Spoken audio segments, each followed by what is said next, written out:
Welcome to Unfrazzle, a podcast for solo business owners with a big vision who are ready for a kinder, more sustainable approach to productivity.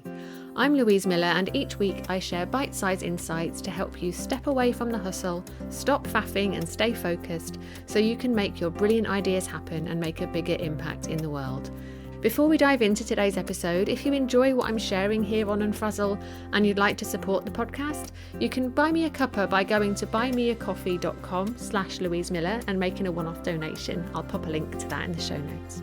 Okay, grab yourself a cuppa and let's get started.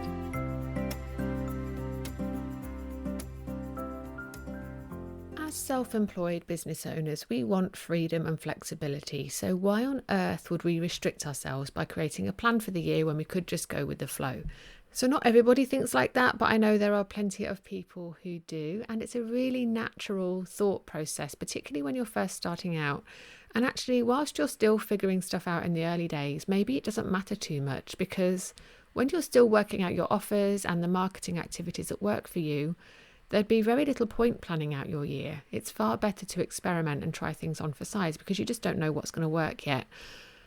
But I do think there comes a point when being too loosey-goosey starts to cause problems, and when not having a plan leaves you floundering, not quite sure where to focus your attention, spreading yourself too thin, and ultimately not making the progress you know you're capable of. So if you're starting to feel the pain of winging it and you're wondering if having a 12-month plan would help, maybe it's time to start introducing that into your business. Here are 8 reasons why I think having a 12-month plan is a good idea.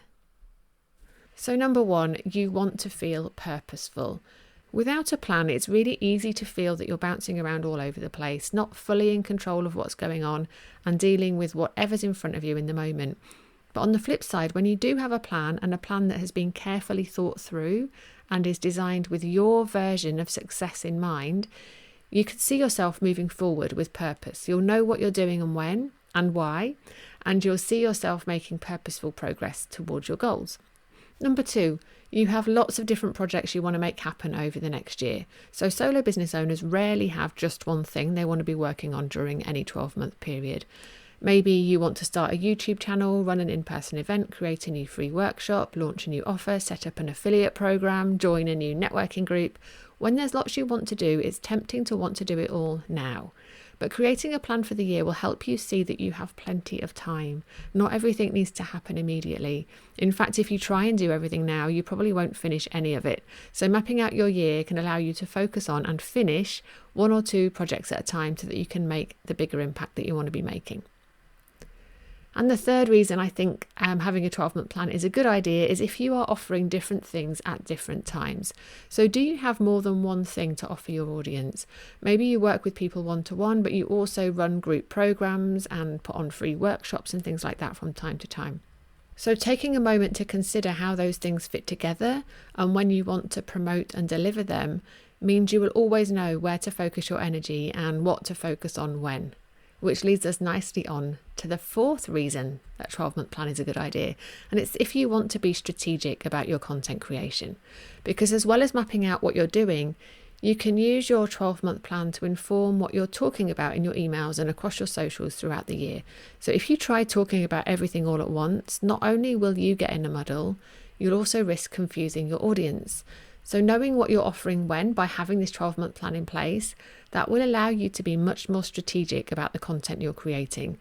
And when you have that kind of plan, you'll be able to guide prospective clients towards working with you in a really clear and organic way. So reason number 5, you want to make sure you have money coming in across the year. So another really great thing about having a 12-month plan is that you can map out exactly when you'll be bringing income into your business. So this is particularly helpful if you have a launch model or if you run one-off paid online or in-person events. Having all of that mapped out in front of you for a whole year allows you to see when you can expect an injection of income into your business. And if you see a big gap where you're not generating any new income for a while, you get to choose, is that going to be okay? Or do you want to offer something to tide you over or move things around a bit so that you spread things out a little bit more evenly? And reason number 6 is that you want to focus on what's in front of you without fretting about everything else.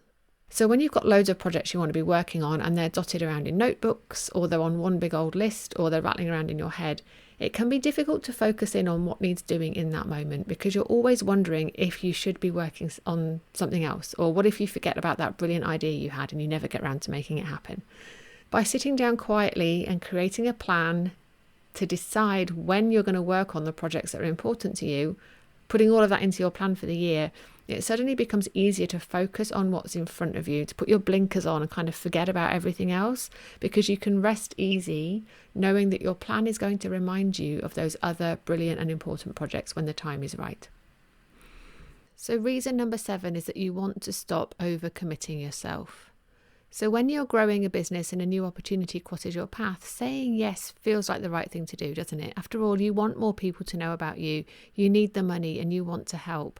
But hands up if you've ever said yes to something and then regretted it later, either because it wasn't a good fit or you already had too much on your plate.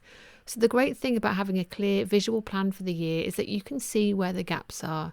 You know when things are busy and you know when you might have a little bit more breathing room. So for example, the next time someone asks you to promote their thing to your audience, you'll be able to see how that fits in with your own promotion schedule. And if someone invites you to a conference that's going to wipe out half of your week, you can see the impact that that might have on the other things that you plan to do. And you might still choose to say yes to those opportunities, but now you'll be saying yes with intention and a willingness to let go of something else to make space for those things. And the 8th reason that you need a 12-month plan is that you want to take time off and actually enjoy it. When you're bouncing around from month to month without a plan, it becomes increasingly difficult to take time off, because you might have a vague sense that you want to take a break. But then clients book themselves into your diary and you say yes to doing an Instagram live with a pal on the one day that you had nothing else booked in. You promise a client you'll get something over to them by the end of the month, and before you know it, you're slogging your guts out all the way to Christmas. But when you create a plan that includes time off, school holidays and the stuff you want to do for fun, and when you plan with me, I will invite you to put those things in your diary first, you can make sure you're not running a launch in the middle of half term or scheduling calls for your membership every single week of the year. You'll also have much more time to schedule emails to your list, to let your clients know that you're going away, to brief your team so they can support you and support your clients while you're not around. And lo and behold, you're actually taking time off and enjoying it instead of stressing about all of the things that didn't get done. So those are the reasons that I think a 12-month plan is really helpful if you want to succeed. But I hope it goes without saying that simply having a plan is not enough. Your 12-month plan will only work for you if you work with it. So you need to look at your plan often so that it informs your actions month to month, week to week and day to day. And remember that your plan is not fixed in stone, right? You should see it as a work in progress, created using your best thinking on the day you made it. And it can change as things change around you, which they will. So in my world, not following your plan perfectly doesn't mean that you've failed. It just means you get to learn, tweak and adjust. When you cultivate that kind of relationship with your plan, rather than using it as a stick to beat yourself with, that is when the magic happens. So if you're starting to realise that having a plan will help you succeed, but you've tried planning before and it hasn't worked, I'm going to pop a link to a blog in the show notes. It's a blog where I explain why planning with me is different to things you might have tried before. So head over and have a read of that if that feels helpful. But as always, I hope that this helps and I look forward to seeing you again soon. Thank you for listening to Unfrazzle. If you enjoyed this episode, please share it with a friend who needs a dose of calm productivity in their life. And I'd love it if you could leave me a rating and a review, as that will help more people discover this podcast. If you'd like to hear more from me to help you stop faffing and take back control of your time, you'll find a link to join my mailing list in the show notes, and I would really love for you to join us. So thanks so much for your support, and I look forward to seeing you next time.